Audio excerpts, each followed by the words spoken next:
ERC, quality service since 1972. Repairing TVs, console stereos, electronic musical instruments, pinball machines, arcade games, and more. Call 836-0454. You've clicked on the Weather Xtreme video. I'm ABC 3340 meteorologist Brian Peters, and welcome to the March 30th edition, the last Sunday in March. Gray, cloudy day across central Alabama for this last Sunday in March as we take a look at the US 78 future I-22 corridor from Hamilton. And then how about a shot looking down the Tombigbee River? Looks like it's a little brighter down there with a few less clouds in this western view. And then how about Tuscaloosa? That looks cloudy there. And it does look like we've got an interesting situation developing across central Alabama today. As we look at the surface pattern, we've got that stationary front that's washing out that brought us some rain for parts of the area yesterday. Some very heavy rain, as a matter of fact. I was driving back from Mobile and really got clobbered with rain as I came through Chilton County and into Shelby County. It was very, very heavy.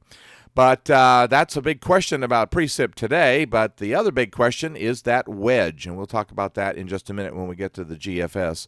Here's the 500 millibar pattern, and one of the concerns is, of course, we do have some precip off to the west, but we're also coming under a bit of a ridge. But there's some little ripples in there, and that may help to bring us some isolated showers today. Temperature-wise, we are rather mild, but the wedge is really showing up. Look at the cold air damming coming around the eastern and southern side of the Appalachians with temperatures in the 60s. And then in South Alabama, but then it drops off to the lower 40s across northeast Georgia. So pretty interesting situation. Looks like on the watch warning map, the main problem areas right now are up across the northern Rockies and the north central United States. QPF-wise, we're not expecting a lot of rain, but it does look like after we kind of get through today with the possibility of a few isolated showers, it looks like we may be seeing some rain by about Tuesday. Severe weather-wise, the threat of severe weather stays off to our west. Here's the SPC's Day 1 outlook covering a good portion of Missouri, Kansas, and Oklahoma, and that doesn't change much for Day 2.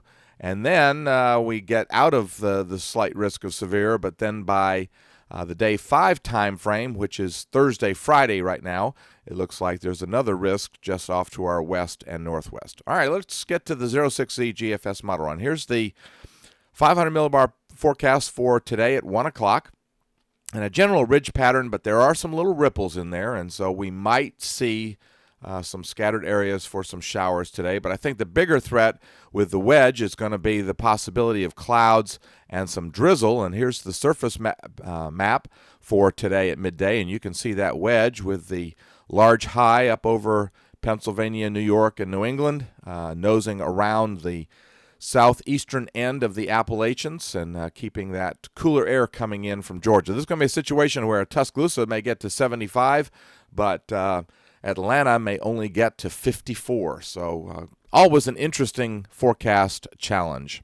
The wedge weakens by Monday, and we stay pretty moist, but I think we'll be dry. I guess you can't rule out the possibility of a shower, especially across northern Alabama, but I think we'll be dry. That changes on Tuesday as a surface low moves out of the Central Plains and moves up into the southeastern part of Canada, dragging a cold front into the area. But I think the GFS is suffering from a little convective feedback. I don't think we're going to get that bullseye that you see there over, looks like maybe about the Tuscaloosa to Demopolis area.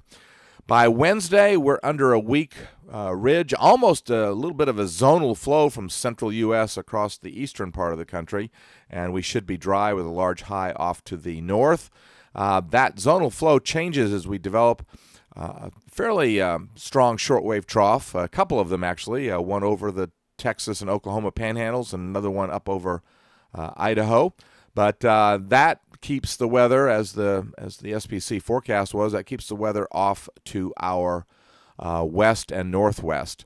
And once again, though, on Friday, as the surface low moves off to the northeast, another cold front drags through the area, and that could bring us some more showers And it looks like maybe the GFS is also on Saturday trying to forecast a bit of a surface low along the front. So it looks like we'll probably dry out during the day on Saturday if the timing for all of this is right. And by Sunday, we're under a kind of a shallow, not terribly deep short wave over or trough over the eastern half of the country.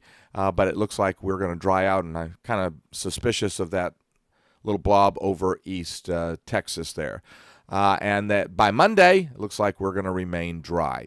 Now, let's go out into Voodoo just a little bit. It looks like another shot of rain around the 9th of April.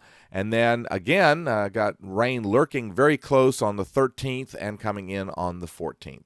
Well, we certainly appreciate you tuning in to the Weather Xtreme video. I want to thank the folks at CCAPS down at Mobile for the invitation, and enjoyed my opportunity to travel down there and talk a little bit about severe weather. Certainly hope that you have a great Sunday.